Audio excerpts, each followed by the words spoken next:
Assalamualaikum warahmatullahi wabarakatuh. Bagaimana kabarnya sedulurku semua? Semoga sehat selalu, panjang umur dan banyak rezeki.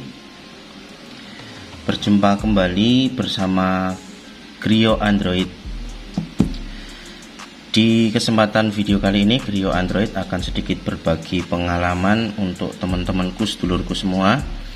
Di tangan saya ada handphone Asus ROG 2. Ini kiriman dari subscriber Kerinci ya, Kerinci daerah Jambi, insya Allah Jambi kalau tidak salah.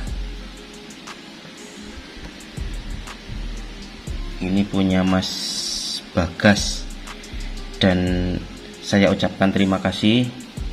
Selain saya diberi kepercayaan untuk eksekusi HP Asus ROG, saya juga diberi oleh-oleh. Saya dapat kiriman kopi lur. Nah ini kopi Arabica kayu aro. Baunya sedap sekali, belum saya coba ini. Saya ucapkan terima kasih banyak untuk Om Bagas ya.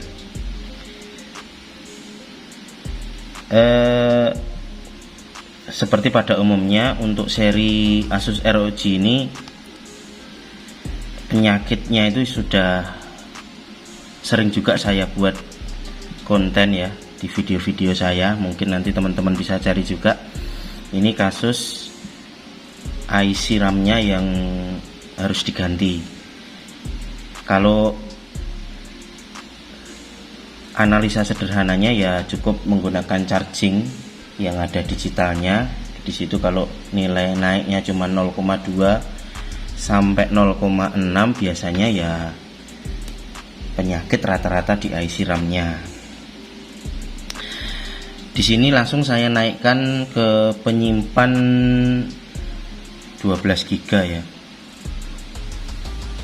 Jadi bawaan aslinya ini 8 GB, ini langsung saya naikkan ke 12 GB. Di sini juga tidak menghilangkan data-data daripada pengguna. Ini passwordnya kemarin memang saya minta ya. Jadi kalau asli misalnya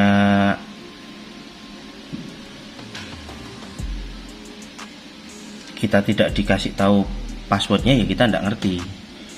Ini jadi saya tanya, kalau ada data rahasia ya saya nggak berani buka. Di sini langsung saya ganti ke RAM 12 GB.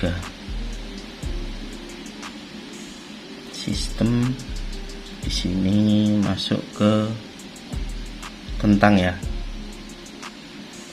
Kita bisa lihat di informasi perangkat. Nah, di sini langsung jadi 12 GB. Kemudian dari teman-teman ada yang nanya, kenapa kalau ganti IC UFS atau ganti CPU kok datanya hilang, sedangkan ganti IC RAM kok datanya tidak hilang? Ya memang untuk seri ini memang IC RAM-nya terpisah. Jadi IC UFS-nya ini hanya sifatnya sebagai storage atau penyimpan saja. Sedangkan IC RAM-nya terpisah, tidak tergabung dalam satu chipset di IC UFS-nya. Jadi datanya aman. Tapi kalau yang diganti IC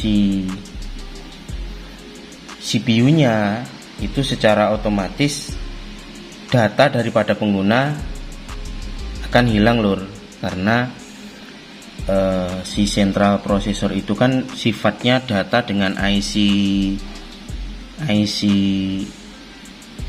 UFS atau IC MMC. Kalau misalnya si handphone menggunakan MMC itu kan datanya terenkrip ya.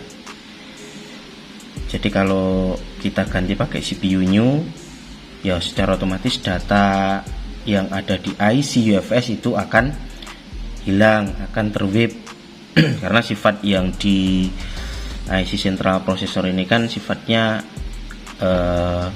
save as dia permanen. Kalau yang data-data yang sifatnya ada di IC program, baik yang sudah menggunakan IC UFS atau IC eMMC, itu sifatnya temporari, bisa kita tulis, bisa kita hapus ya. Oke, tidak menunggu berlama-lama, bagaimana cara melakukan eksekusi, cara menaikkan IC RAM yang dari 8 GB menjadi ke 12 GB. Simak terus videonya, jangan di skip-skip, dan selalu pantengin channel Griyo Android agar selalu mendapatkan video-video informasi-informasi terbaru dari Griyo Android. Dan bagi teman-temanku yang belum like, komen, dan subscribe, silahkan klik tombol like dan subscribe-nya, dan jangan lupa bunyikan tombol loncengnya ya lur, agar selalu mendapatkan informasi-informasi terbaru dari Griyo Android. Oke lur, langsung dipantengi, jangan di skip.